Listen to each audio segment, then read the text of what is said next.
कैलाश की ठंडी वादियों में हवा भी जैसे मौन थी। वहां बैठे थे बैरागी, समाधि में लीन, जिनके लिए संसार एक माया था।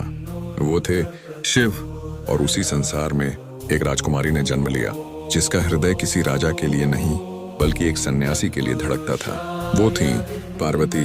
लोगों ने कहा, तुम्हें एक तपस्वी से क्या मिलेगा?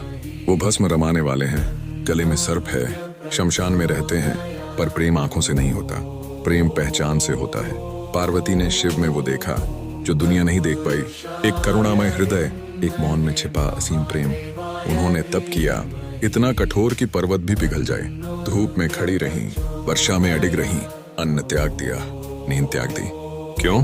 क्योंकि सच्चा प्रेम पाने से पहले खुद को खोना पड़ता है। शिव जानते थे ये प्रेम क्षणिक नहीं है, ये आकर्षण नहीं, आत्मा की पुकार है।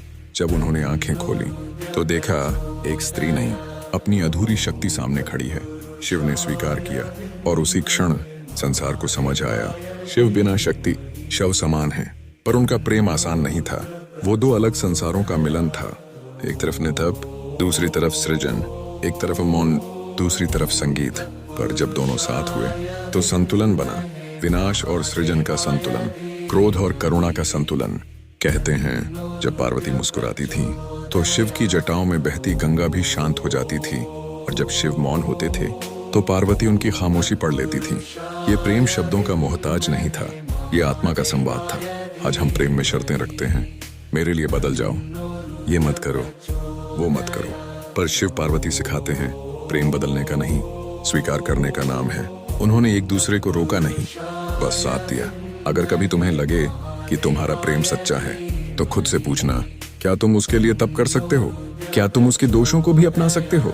क्योंकि प्रेम सिर्फ सुख में साथ देने का नाम नहीं, दुख में अडिग रहने का नाम है। शिव और पार्वती का मिलन सिर्फ विवाह नहीं था, वो ब्रह्मांड का संतुलन था। और जब भी कोई सच्चे मन से ओम नमः शिवाय कहता है तो उसमें शिव की शक्ति और पार्वती की करुणा दोनों शामिल होती हैं। आज आंखें बंद करके बस इतना कहो, हे महादेव, मुझे ऐसा प्रेम दो जो स्वार्थ से मुक्त हो, और ऐसी शक्ति दो कि मैं उसे निभा सकूं। हर हर महादेव।